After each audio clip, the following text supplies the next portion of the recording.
ఓషల్లే ఎటు పోయి వస్తానవే? నేనానే దావకాన్లకు పోయిన్నే జ్వరం వచ్చిందని.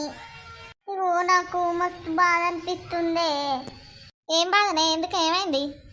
నేను హాస్పిటల్కి పోయినా, డాక్టరు మందులు రాద్దామని సిట్టియమన్నాడు. ఇక నేనేం చేద్దును? ఏం చేసినా అంటే, నీకెంత ఏజ్ అమ్మా చెప్పు, సూదెత్తా అట్లనే మందులు రాస్తా అని అన్నాడు.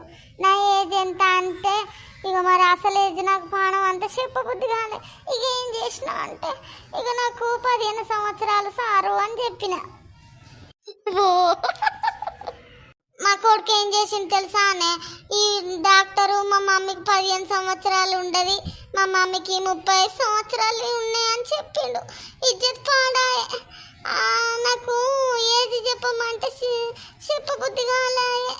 ఏజ్ అడిగే వరకే ఇక నాకు నా ఏజ్ చెప్పబుద్ధి కాలే, సిగ్గయింది. ఆడోళ్ళు ఏజ్ అడగద్దని డాక్టర్కు తెలియదా ఏంది?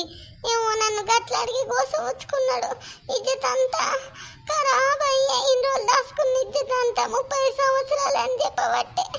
అయ్యో, నేను పెళ్లి కాలేదు, నాకు 15 సంవత్సరాలు సారాన్ని కవర్ చేసిన. వీడు చూసినవా నన్ను గిట్ల చేసే? సూదేట పోయింది, జ్వరమేట పోయింది, సప్పుడకి ఇంటికి వస్తానా? ఒలమ్మ ఓందవ్వా, నాకు గిట్లాయే. అబ్బా, ఓ సమ్మక్క. ఏజ్ 30